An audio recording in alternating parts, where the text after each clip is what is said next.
voltando a falar, então dei um tiro e esse tiro não pegou no agente em que eu queria matar, mas ele acabou falecendo de infarto. Teve um nexo causal aí? Não teve.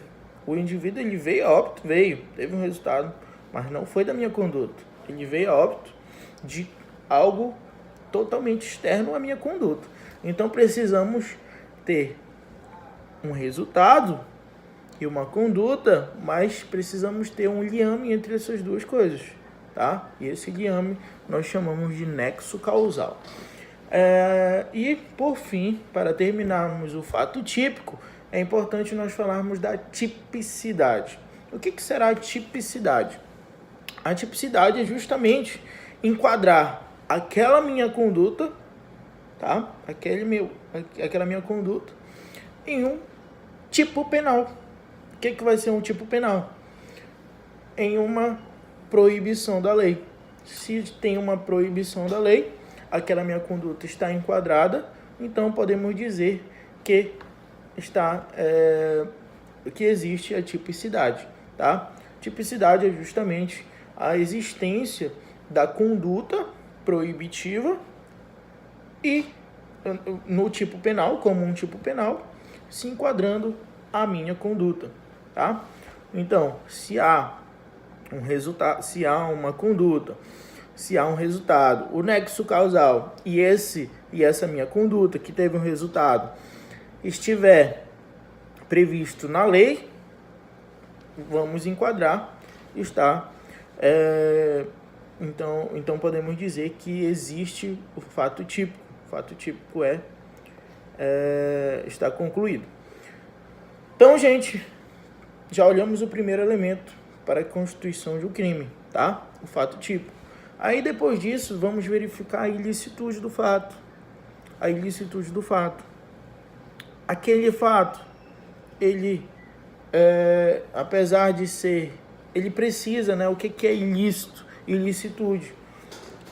Existe a ilicitude, existe a proibição. Ele é ilícito, é um fato ilícito, tá?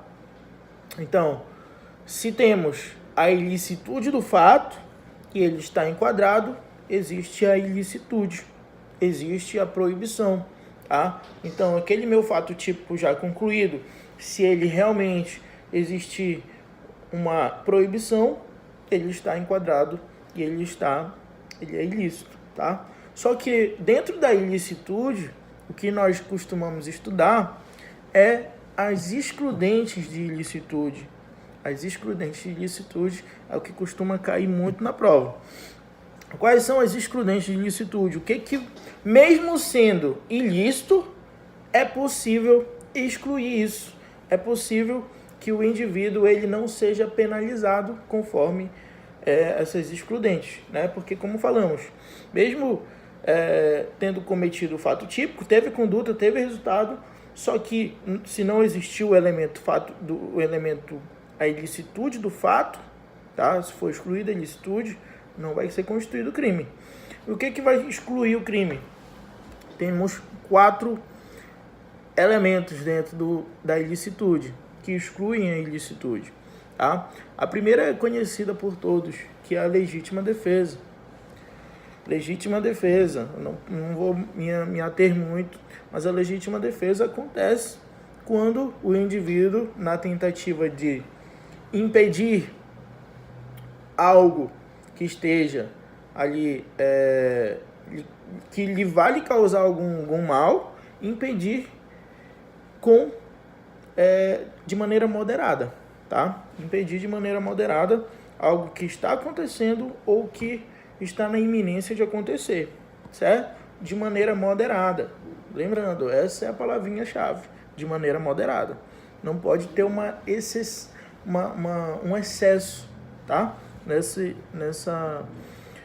Nessa conduta, certo? Então, se um indivíduo, por exemplo, vem me dar um tiro e eu estou armado, eu pego a minha arma, sei que ele vai me dar um tiro, está na iminência de me dar um tiro. Entre a minha vida e a vida dele, eu vou dar um tiro primeiro e assim estará excluído a ilicitude do fato pela legítima defesa, tá? Esse excesso aí é importante vocês estudarem, porque, por exemplo, se o indivíduo ele está com uma faca e eu estou armado e eu dou um tiro na cabeça dele, isso já não vai ser configurado excludente de ilicitude, tá? Porque eu poderia ter utilizado outra forma para impedir que ele pudesse me esfaquear, tá? Mas um tiro na cabeça vai se configurar realmente que eu queria matar aquele indivíduo. Próximo elemento, além da legítima defesa, temos o estado de necessidade. O estado de necessidade. O estado de necessidade,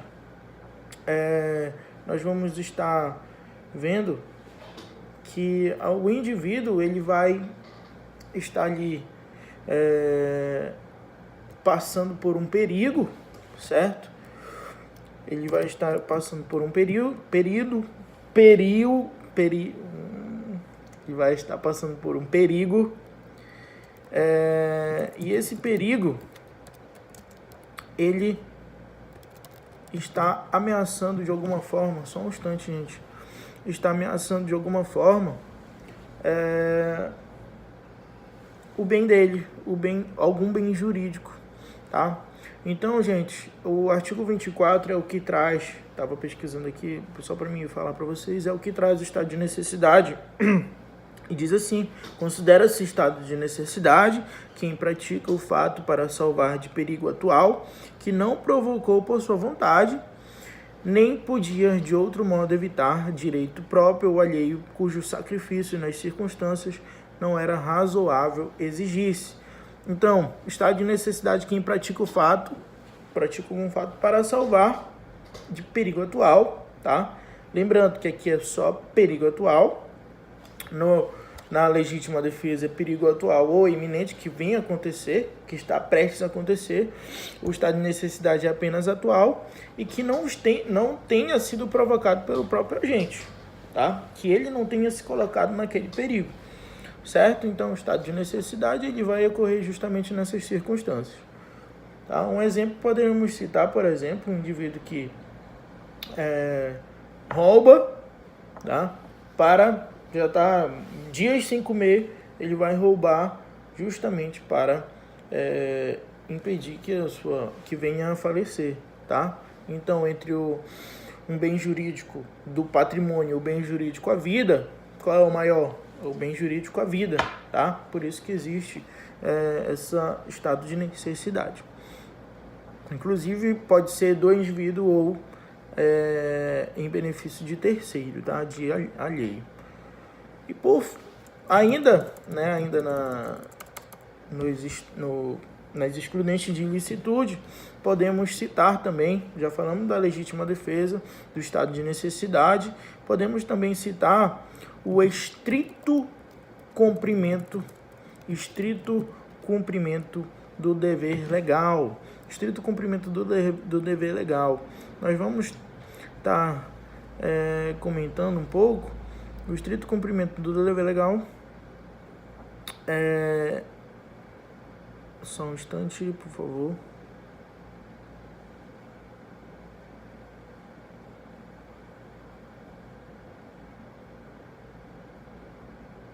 Só trazer aqui o artigo para vocês, tá? Para vocês estudarem.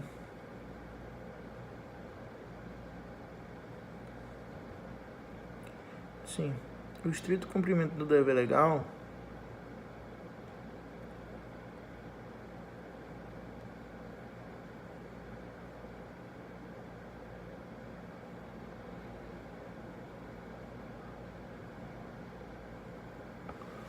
enfim, trazido no artigo 23 do Código Penal, é justamente, como o próprio nome já diz, a lei ela não pode punir alguém que está fazendo seu dever, certo? É justamente, eu estou no meu dever e eu tenho, o meu dever é justamente realizar certa conduta. Eu estou no estrito cumprimento do meu dever legal, tá? Então, a lei não pode punir alguém que esteja fazendo um dever que a lei mesmo impõe, certo? Um exemplo seria, por exemplo,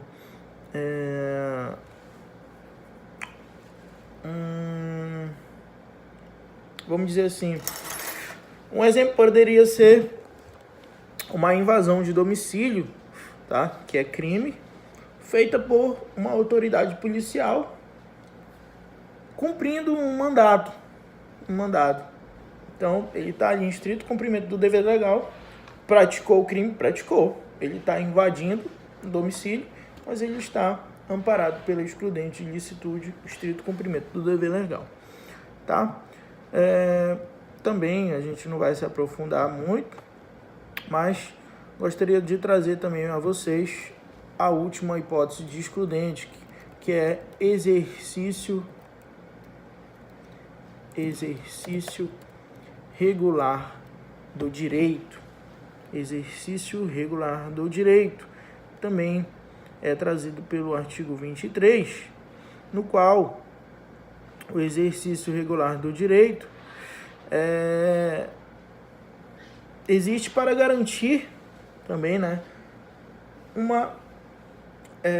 vamos só um instante. Deixa eu abrir aqui. Tá. Então, o exercício regular do direito, ele é uma faculdade, né? Ele existe justamente a fim de que não seja punível ações que realmente seja um exercício regular de um direito ou de alguma pessoa, tá? Eu tenho como exercício regular do direito, eu tenho como minha profissão, amparada inclusive também pela lei, por exemplo, lutar, UFC, vamos dizer.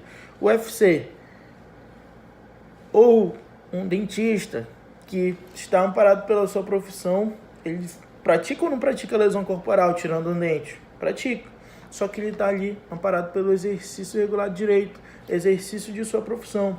Um lutador, por exemplo, do UFC também, tá ou não está praticando lesões corporais? Tá sim, só que ele está amparado pelo exercício regular do direito dele. Está de forma lícita, só apenas cumprindo a sua profissão, tá? Lembrando que também não pode ser excesso, não pode ter excesso. O excesso é punível. Por fim, gente, ainda concluindo aqui a parte da ilicitude, eu gostaria de trazer para vocês, não está no artigo 23, mas eu gostaria de trazer para vocês uma hipótese doutrinária, que é justamente o consentimento do ofendido, tá? Vimos a legítima defesa, estado de necessidade, estrito cumprimento do dever legal, exercício regular do direito, e trago para vocês uma tese doutrinária que é o consentimento da vítima. Os doutrinadores, eles trazem como excludente de ilicitude quando o indivíduo ele consente que aquele crime seja realizado com ele. Por exemplo, eu deixar que alguém me dê um tapa. Não que o tapa seja um crime, né? O tapa chega a ser só apenas via de fato. Mas eu permito, por exemplo, que alguém venha me lesionar. Então, é possível, conforme a doutrina, e inclusive alguns magistrados aplicam o consentimento do ofendido como uma excludente de ilicitude, tá? Gente, só para concluir, na verdade, o vídeo, a culpabilidade, vou deixar para uma outra ocasião, porque senão vai ficar muito extenso, mas a culpabilidade, ela vem justamente ser a hipótese em que o indivíduo ele pode ou não cumprir tal pena, tá? Se realmente ele pode ser considerado culpado, tá? A culpabilidade é isso. E como não diferente, a culpabilidade também ela vem trazer causas de excludente de culpabilidade, certo? E a culpabilidade como um elemento integrante do conceito definidor de crime, né? Vimos conduta, fato típico, ilícito e culpável. Ele precisa ser culpável, precisa ter um cunho de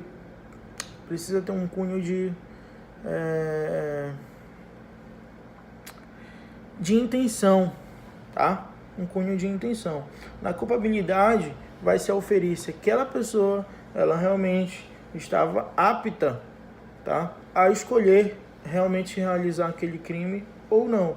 Ela estava apta a ser punida ou não, certo? Então, gente, nessa excludente de culpabilidade, nós vamos encontrar 4 coisinhas, tá? Que é justamente, na verdade, 3 coisinhas, que é justamente o que mais conhecemos, a imputabilidade penal. O que é a imputabilidade penal? O agente ele não tinha condições de saber que aquilo era crime ou não, tá? Hoje em dia o nosso Código Penal ele traz a pessoa imputável aquele menor de 18 anos.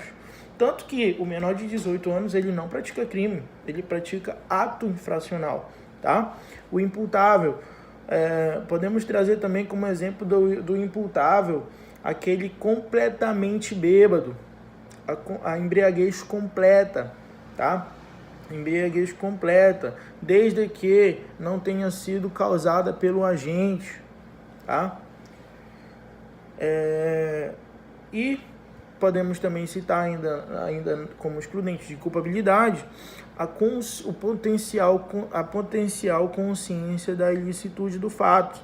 Aquele indivíduo ele sabia que aquilo era crime e ele agiu, ele tinha o potencial consciência de que aquele era crime, tá? Como excludente da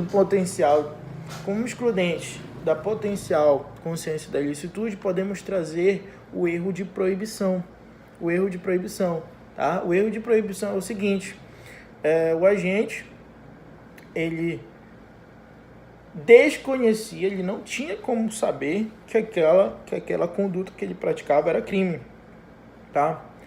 Ele desconhecia certa conduta como crime, certo? Não tinha como saber. Claro que se nós adentrarmos em cada ponto desse, tem muitos detalhes. E a exigibilidade da conduta diversa. O que é a exigibilidade da conduta diversa? Não dava para exigir, dava para exigir ou não dava para exigir outra conduta diversa daquele agente, tá? Aquele agente, ele tinha ou não escolha de de praticar aquele crime. É aqui que a gente aborda a exigibilidade da conduta diversa aqui, tá? E dentro da exigibilidade da conduta diversa, nós encontramos o superior hierárquico, tá? Como dando uma conduta que o agente ele não tinha como negar. E a gente encontra também, só um instante,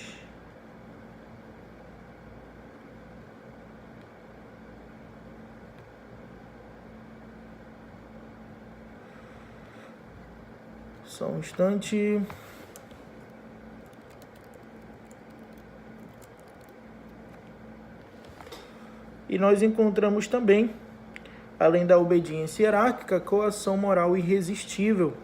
Coação moral irresistível, aquele indivíduo que é psicologicamente forçado a fazer aquilo, tá? Quando o agente, por exemplo, diga, olha, eu tô com a tua mãe aqui, e se tu não fizer tal coisa, se tu não roubar pra mim, se tu não fizer algo e me der o dinheiro, eu vou matar ela.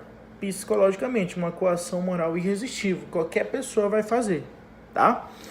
E, por fim, a impossibilidade de dirigir as ações conforme a compreensão da antijuridicidade e outras cláusulas supralegais, tá? aqui na verdade traz a impossibilidade da compreensão da antijuridicidade do indivíduo e de outras causas supralegais. Mas isso daí a gente vai estar abordando. O que eu quero que vocês tragam como excludente de culpabilidade é justamente a inimputabilidade, tá, do agente, conduta exigibilidade da conduta diversa e potencial consciência da ilicitude, tá? Essas três causas que vão trazer com que o elemento culpabilidade esteja concluído, tá? Então, tendo esses três elementos, fato típico, ilícito e culpável, nós estamos então diante de um crime. Então, gente, eu gostaria de agradecer, espero ter ajudado. Estaremos aí fazendo outros vídeos. No mais, deixa aí meu agradecimento e estará disponível no meu canal Juan Dias no YouTube. Obrigado. Tchau, tchau.